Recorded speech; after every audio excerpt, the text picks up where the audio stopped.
So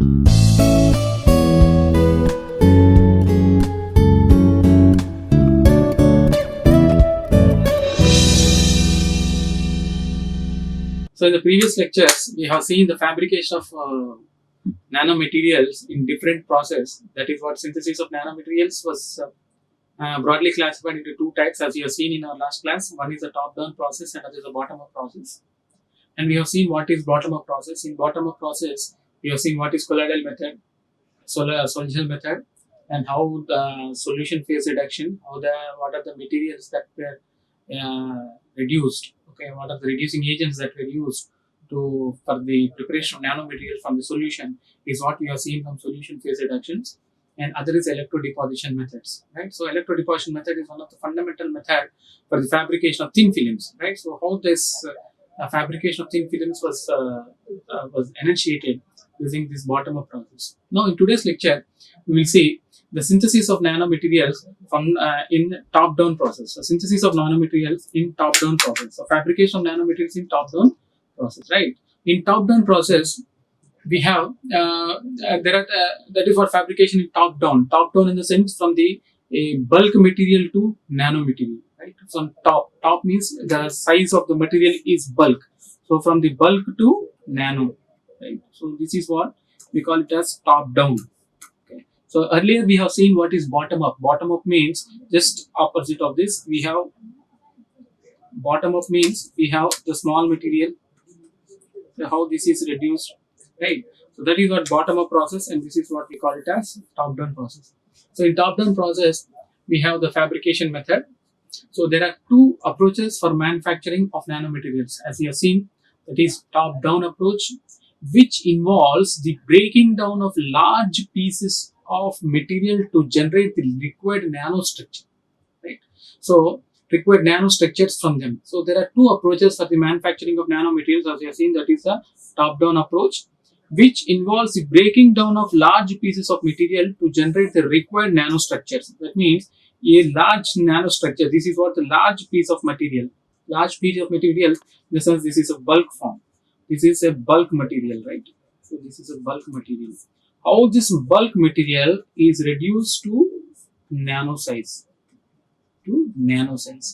So reduction of the material from bulk to nano is what we call it as the top-down process. So from the top means this is a top method. So this is a top material. So let us take this is a material which is in the top place. How this material is reduced to nano. So this process is what we call it as top-down process. So that's what we are telling. So in top-down process, that is what we are telling, that in top-down process that involves the breaking down of large pieces of material to generate the required nanostructure from them. So the structure of the material is the same as what was in the bulk form. So that is what top-down approach. So previously we have seen the bottom-up approach, right? The bottom-up approach, which implies assembling single atoms and molecules into larger nanostructures. Single atoms into larger nanostructures. So that is what we call it as in the form of bottom-up approach. So in the bottom-up approach, we have seen different methods like colloidal methods, electrodeposition methods, solution phase reductions, Sol-Gel methods. So these are all what we have seen in the bottom-up approach. But today in top-down approach, we are going to see how the breaking down of large pieces of material to generate the nanostructure. That means from the large piece to small piece. That is what top-down approach. So bottom-up approach in the sense, so atoms, which implies assembling single atoms and molecules into larger nanostructure. Just quite opposite to that, right? So that is what in case of top-down approach and bottom-up process, right? So we have the following methods. We have seen certain fabrication methods like what we have seen in bottom-up approach. That we have electrodeposition, we have that solution phase reductions, Sol-Gel methods, colloidal methods. So these are some of the methods what we have seen in bottom-up process. Similarly, for the fabrication of nanomaterials in top-down process also, we have certain methods, we have certain techniques. So those techniques which are mentioned as, namely those techniques are, first one is the ball milling, right? So the ball milling is one of the top-down approach for the fabrication of nanomaterials. So ball milling is one of the method for the fabrication of nanomaterials. Nanomaterials. So that means how we can break the large piece of material to nanostructure. That is one of the method. One of the method is ball milling, right? And other method for which the nanomaterials can be fabricated, the nanomaterials or nanostructures can be fabricated, is plasma arcing. Plasma arcing is one of the method. Is also one of the top-down method or top-down approach where we can fabricate the nanomaterials. And other most important fabrication technique is the laser sputtering. So laser sputtering. Sputtering is nothing but a phenomena of physical vapor deposition. Right? Sputtering is a phenomena of physical vapor deposition where we can fabricate thin films. So laser sputtering is one of the method where we use some laser beam to sputter the molecules, so to sputter the atoms by atoms. How the thin film is fabricated on a substrate. Right? So these are the three important methods where we can fabricate the the nanostructure from the bulk material. That's why we are calling it as top-down approach. That's why we are telling the top-down approach, which involves the breaking down of large pieces of material to generate the liquid, to generate the required nanostructure from them. So the bottom-up approach, which implies assembling single atoms and molecules into larger nanostructures. So we have the following methods for the fabrication of nanomaterials, as we have seen in top-down process, namely the ball milling, plasma arcing, and laser sputtering. Right. So initially, let us see what is ball milling. Let us see what is ball milling. How the nanomaterials or nanostructures can be fabricated in the top-down process. Okay, so how the nanostructures are fabricated in top-down process. So that is what we call it as one of the method how we can fabricate is one of the method where we can fabricate the nanostructures. So the first method where we can fabricate is a ball milling, right? So bulk materials in the sense, as we told, is a top materials. That means top sized material. Bulk material, the size of the material is large. That's why we are calling it as top. So that are subsequently reduced to nanostructure, that is to down. That's why we are calling it as top down. Structure.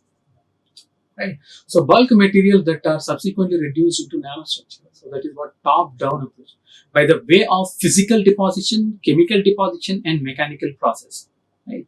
So that is what, see, in top down approach, one of the method what we have seen, one of the methods where we can fabricate the nanostructure is a top-down process, and this top-down process is one of the physical vapor deposition process. It can also be chemical vapor deposition, and of course, it is a mechanical process, right? So that's why we are that's why the examples mentioned here are mechanical ball milling, extrusion, and grinding, etc. So these are some of the examples where we can fabricate the nanomaterials. So that is what ball milling is a method of production of nanomaterials. Nanomaterials can be produced. Nanomaterials can be fabricated. Materials in the form of nano-sized can be fabricated by using this particular method. That is what we call it as ball milling method, which is a top-down approach, right? So this process is used in producing metallic and ceramic nanomaterials. So ball milling is generally a physical method. It's a physical method, right? So vapor method, that is what we'll see later. So ball milling is one of the physical method where we can produce metallic and ceramic material. Metallic materials and ceramic materials can be produced in nano range. That is in nano dimension. That's why this process is used in producing metallic and ceramic nanomaterials. So these mills are equipped with grinding media. Ball milling in the sense grinding, right? So that's what we tell. These mills are equipped with grinding media composed of wolfram carbide or steel. So these are the two different materials where the milling process can be done. The grinding of the materials can be done. That's what composed of wolfram carbide or steel. Ball mills rotate around a horizontal axis. I'll show you that. Ball mills rotate around a horizontal axis, right? Ball mills. So this is what the horizontal axis, where we can see that ball mill rotate around the horizontal axis, right? So this is what the axis of rotation, right? Horizontal axis, partially filled with the materials, to be ground with filled with the materials to be ground plus the grinding medium, right? So ball mills rotate around a horizontal axis partly filled with the material to be ground plus the grinding medium. Right? So these are some of the features of ball milling, right? So ball milling is a grinding method that grinds nanotubes into extremely fine powders. Right?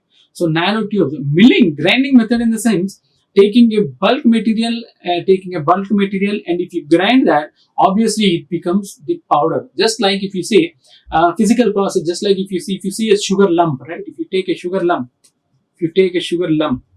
and if you grind that particular sugar lump, the sugar lump is of the dimension like this, right? The dimension of like this, and if you apply some force on this particular sugar lump, or if you apply some pressure on this particular sugar lump, so obviously we can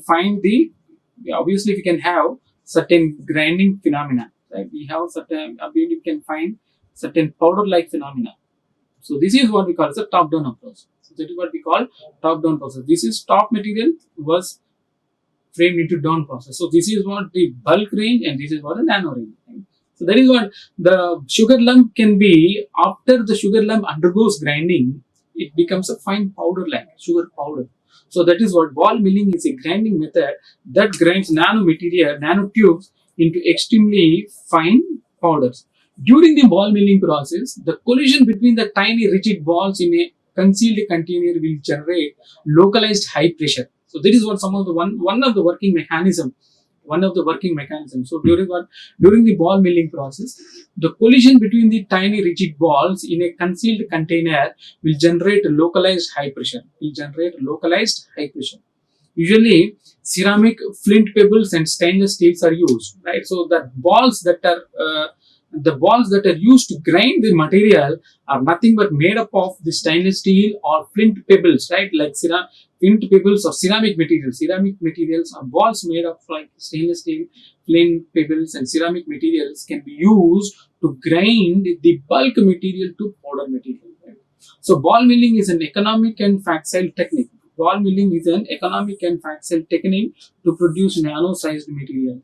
Ball milling is an economic and facile technique to produce nano-sized material. It is a top-down approach of nanoparticle synthesis, which includes mechanical breakdown of large substances into smaller ones. That is what from the bulk form to nano form. So from the bulk range to nano range, from the larger one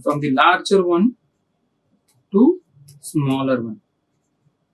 Just like in ball milling, the material which used to be obtained in powder form, which used to be obtained in the smaller form, right, are to be kept inside that milling method.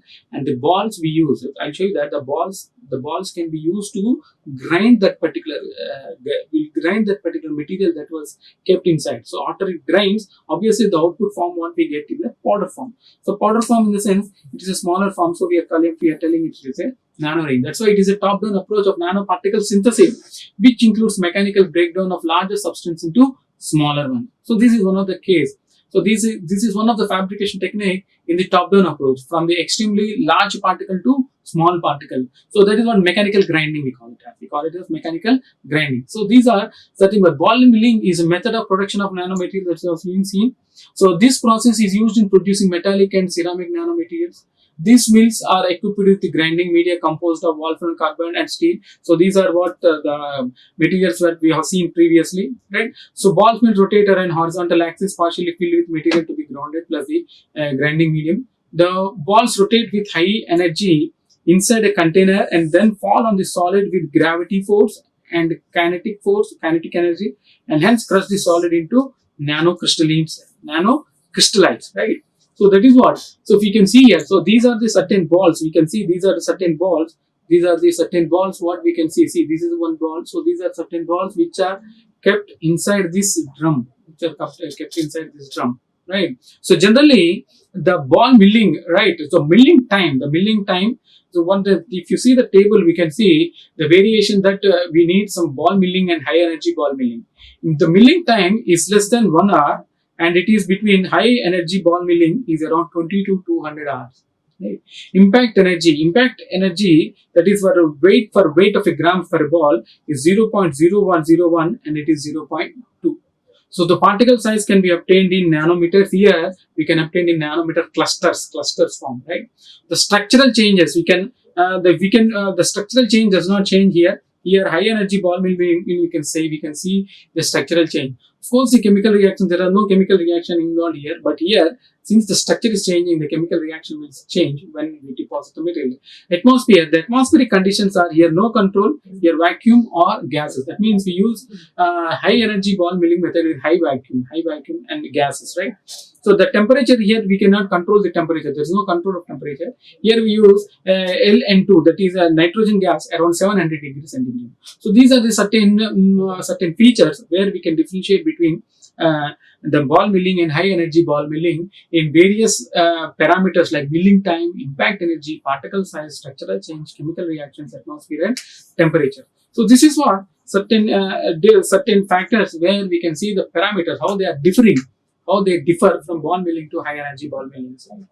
So what are the advantages of this ball milling? If you see here, this is what the process is.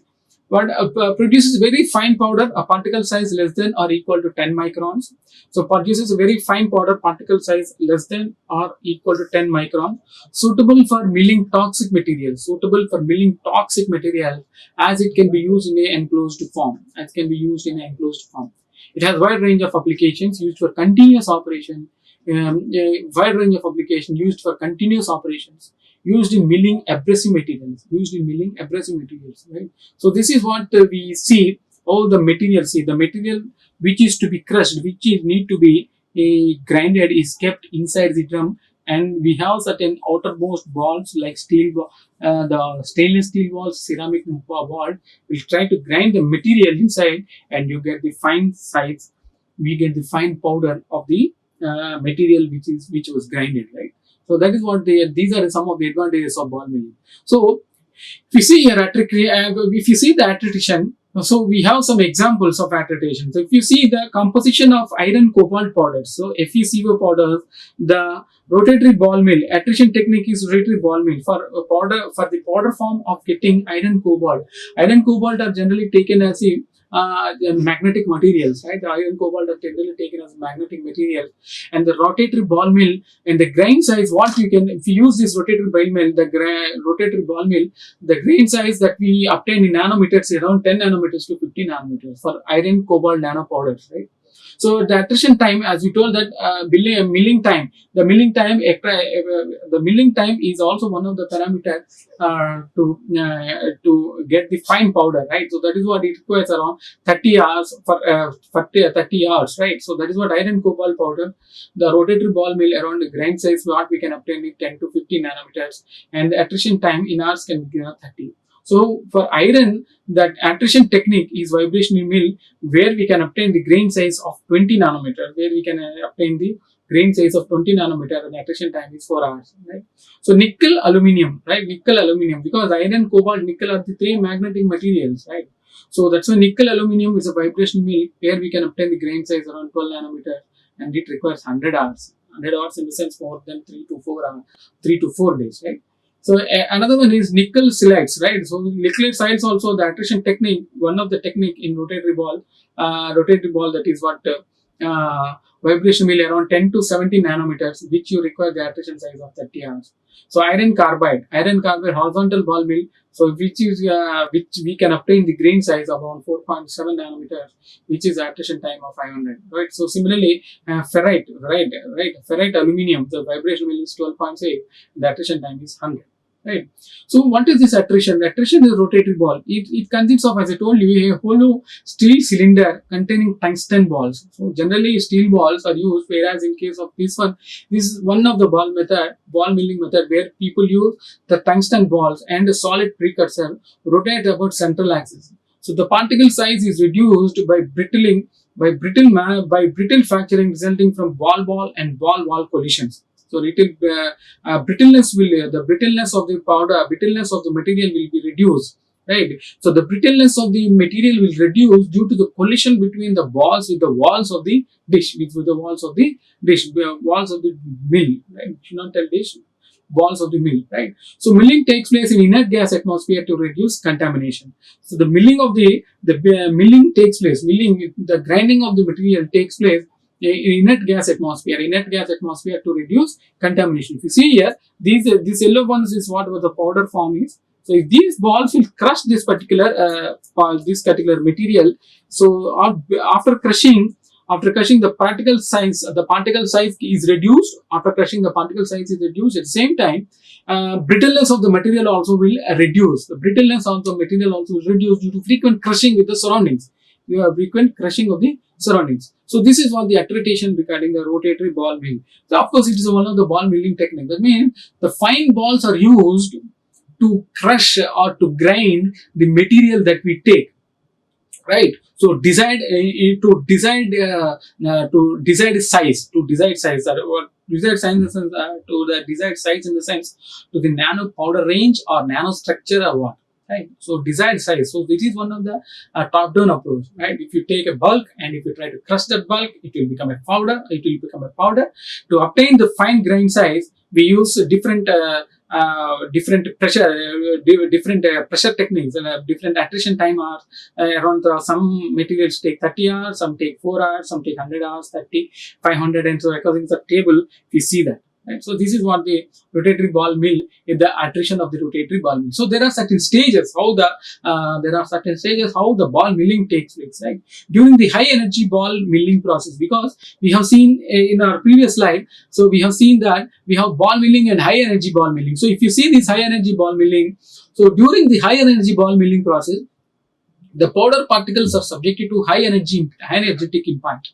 So during the high energy ball milling process, the powder particles are subjected to high energetic impact, the impact pressure, right? So that is what microstructurally the mechanical alloying process can be divided into 4 stages. So during the high energy ball milling process, the powder particles are subjected to high energy impact.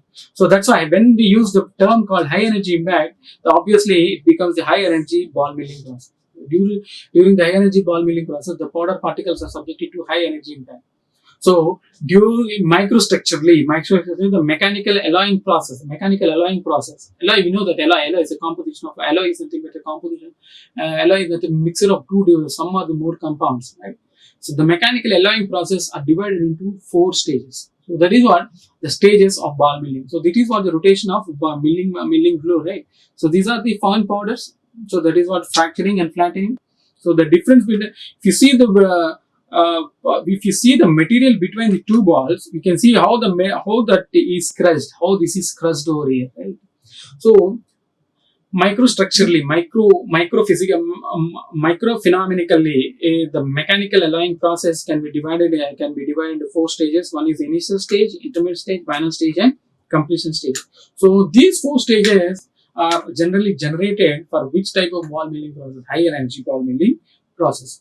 So the process of ball milling, the ball milling process involves placing the material to be milled along the grinding medium, right?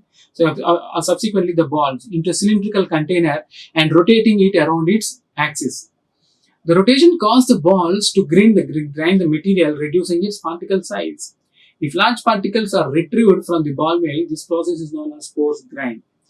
If large particle sizes are retrieved from the ball mill, the process is known as coarse grind. If smaller particle sizes are retrieved from the ball mill, then the process is known as fine grind. fine grained and coarse grained. Large size of the getting the particle is what we call it as coarse grained. If we get the particle size in nano, then it is called the fine grain. It is called fine grain and coarse grain. Right? So that's what if large particle sizes are retrieved, sizes of the particles are retrieved from the ball mill, then this process is known as coarse grain. If the small particle size is retrieved from the ball mill, then the process is known as fine grain. Note: if hard pebbles are used are used instead of steel balls, you use hard pebbles. If you use a tiny rocks or stones, right, then it is called a pebble mill. Pebble mill. That is what we see. Pebble mill experimental. If we see pebble mill, nothing but where we see some making some wheat grinding, right? If you take wheat and if you try to crush that wheat, we get some atta, right? So these atta is what we call a pebble mill. Pebble mill, and we use some stones, right? So that's what if hard pebbles are used instead of steel ball, the mill is referred to as a pebble mill, right? Ball mills are widely used in various industries such as in mining, cement manufacturing, ceramics, so chemicals, pharmaceuticals, cosmetics, and more. They can grind different types of materials such as ores, coal, limestone, clinker, slag, and others. Right. So ball mills are widely used in various industries such as mining, cement manufacture, ceramics, chemicals, pharmaceuticals, cosmetic, and more. So they can grind different types of materials. Remember that if you are grinding the different type of materials, make sure that the material what size of the material is needed. If you need a particle of if you need a particle of big size, then we should go for coarse grinding, right?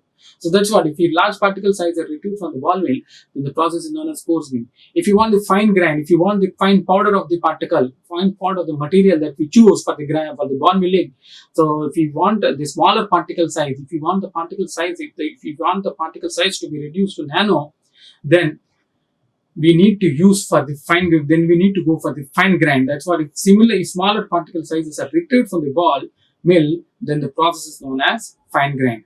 That's what. So they can grind different types of materials such as ores, coal, limestone, clinker, slag, and others. Right. So this is how the process of ball milling takes place. So what are the advantages and disadvantages of ball milling? Right. So just advantage: low power consumption than an open circuit ball mill. Low power consumption than an open circuit ball mill. High cement fineness achievable. So cement fitness can be controlled with separator adjustment. And the disadvantage is closed circuit mills are more sophisticated and may have more technical problems. So larger space requirement, the ball milling require larger space requirement, and high investment cost along plus 25% to 35% inclusive of housing, right? So that means it's a large space requirement. Large space requirement, as I have shown you, this is what it requires this much space. So if this requires this much space, this much big equipment is needed. So this is one of the disadvantage of using the ball milling method, right? So what are the main parts of the ball milling? A ball mill consists of hollow cylindrical shell rotating around about its own axis, right? The axis of the shell may be either horizontal or at the small angle to the horizontal. It is partially filled with balls. The grinding media is the balls, as we told that it can be stainless steel or ceramics or some other materials, right? Which may be made of steel, stainless steel, or rubber. The inner surface of the cylindrical shell is usually lined with an abrasion-resistant material such as manganese steel or rubber. That's why this is one of the method way we can use abrasive materials, right? Resistant materials such as manganese steel or rubber. The length of the mill is approximately equal to its diameter. There are different types of ball mills such as planetary ball mills, batch ball mills, continuous ball mills, and colloidal mills. So these are some of the main parts of the ball milling, right? So working of the ball mill, as you have seen, I'll show you some of the features, right? So the ball mill is a type of grinder used to grind or blend materials for use in mineral designing process, paints, pyrotechnics, ceramics, and selective laser sintering. It works on the principle of impact and attrition. So that is what we have seen in attrition. In attrition, we have seen the difference between high ball milling and high energy ball milling and high ball milling. So impact and attrition side direction is done by impact as the balls drop from near this top of the shell. Overall, the working principle of the ball mill involves a combination of impact shear and compression forces, resulting in the reduction of particle size of the material being ground. The basic components of ball mill includes feed and discharge end caps. These are cylindrical steel shells that are welded to the ends of the mill shield. Grinding media, the grinding media, the balls which may be made of steel, stainless steel, ceramic or rubber. So this is what some of the working features of ball milling. So if you see, the rotations per minute of a ball mill depends upon the diameter of the mill and the desired particle size and grinding efficiency. However, as a general rule of thumb, the optimal rotations per minute for a ball mill with a diameter of 45 inches would be around 25 rpm. So the rpm is nothing but the rotations per minute of the ball, right?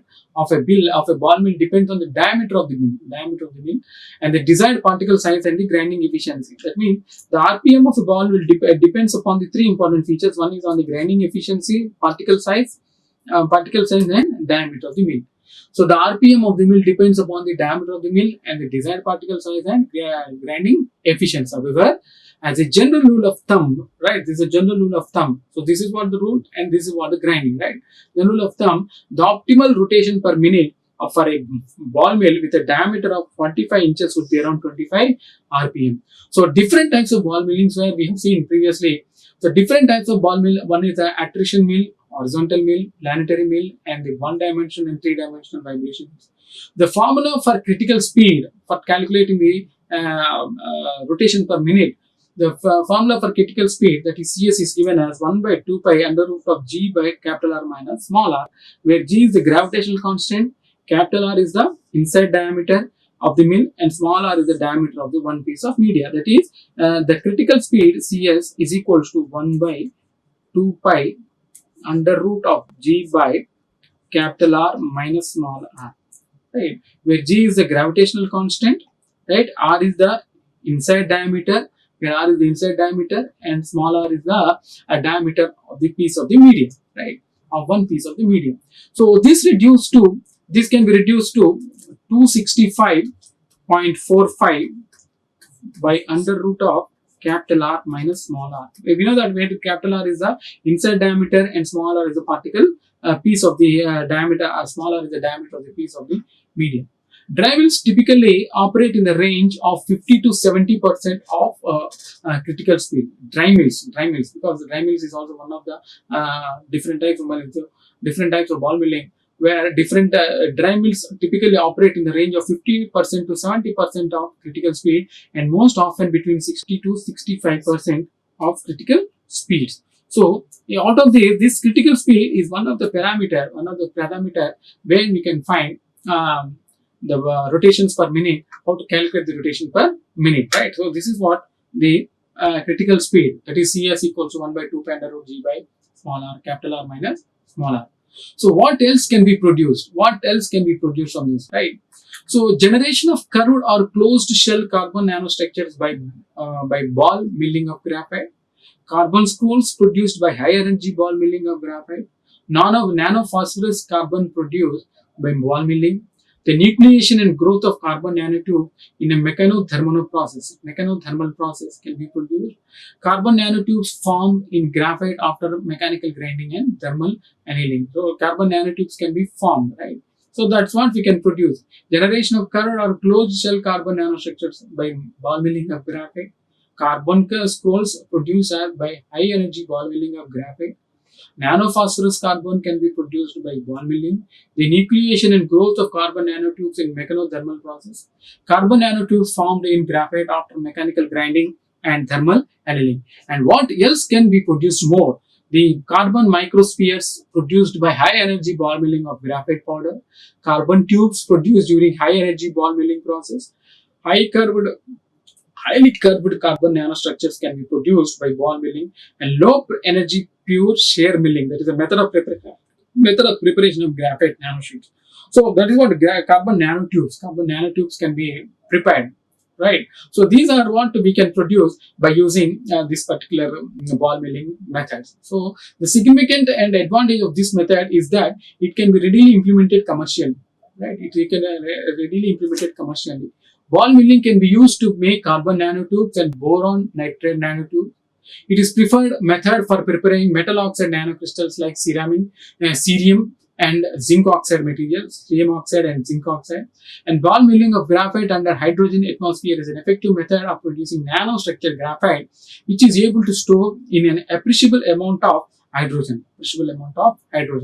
Nanostructured graphite has potential for use as a low cost energy storage for vehicles and stationary hydrogen energy applications. Right. So this is what these are what we can conclude from the ball milling. Right. So the next that's it. Okay. Like, share and subscribe. Hit the bell icon for more updates.